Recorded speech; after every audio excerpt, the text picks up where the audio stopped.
정풍운동. 1940년대 마오쩌둥이 당내 잘못된 풍조를 바로잡는다는 명분으로 벌인 정치활동입니다. 그런데 무려 80년이나 지난 2021년 중국 연예계를 시작으로 홍색 정풍운동이 다시금 시작되고 있습니다. 연예인들의 위법 행위와 관련된 교육과 관리가 필요하다. 최근 중국 연예인들이 여러 범죄에 연루되어 연예계에서 퇴출되었고 중국은 도덕성 강화를 목적으로 연예계 통제를 시작했습니다. 하지만 그 통제가 연예계 전반은 물론 팬클럽 문화, 더 나아가 교육과정으로까지 번지고 있습니다. 여러 방면에서 제약을 걸고 있는 중국 정부. 과연 어느 길을 개척하고 있는 것일까요? 현재 중국의 급진적인 규제는 시진핑 주석의 공동부유 정책이라는 한 점으로 모이게 됩니다. 1978년 중국은 개혁 개방을 통해 자본주의 노선의 문을 열며 경제 성장을 이루었고 당시 일부 사람을 먼저 부유하게 하며 효율적인 경제 성장에 집중했습니다.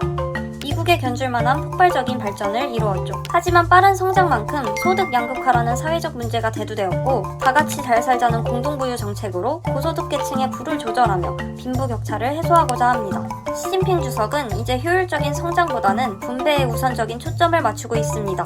지금의 사회주의의 틀을 뒤집는 시대의 변곡점을 맞이하는 것이죠.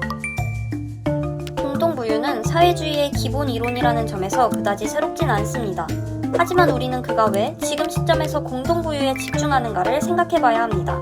일각에서는 시진핑 주석이 국가주석 3년임, 즉 장기 집권이라는 큰 그림을 그리고 있다고 하는데요.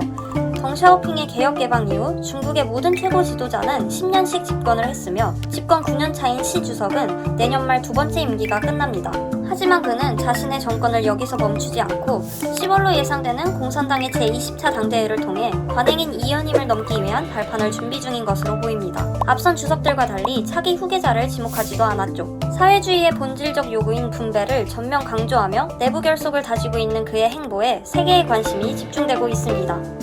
이러한 중국의 규제가 직접적인 사회주의의 전형을 보여주는 것이라는 중국 내 비판도 존재하긴 하지만 엄청난 경제 성장으로 실질적인 물자 혜택을 받은 중국 국민들은 오히려 정부에 대해 높은 평가를 보여주고 있습니다. 조금 특이한 광경도 포착되는데요. 극단적 민족주의인 국수주의의 세례를 받고 자란 중국의 N세대가 새로운 홍위병 역할을 자처하고 있다고 합니다. 공산당의 입장을 대변할 뿐 아니라 중국 정부의 정책에 반기를 든 외국 기업들의 불매운동을 시작하는 등 국가에 대한 자부심을 보여주고 있습니다. 중국 정부에 큰 실수가 없다면 아마 시진핑 주석의 3년임은 문제없이 이루어질 것으로 전망됩니다. 어느덧 네 번째 뉴스로 찾아온 포시즌. 먼 나라 이웃 나라 중국의 이야기가 유익하셨길 바랍니다.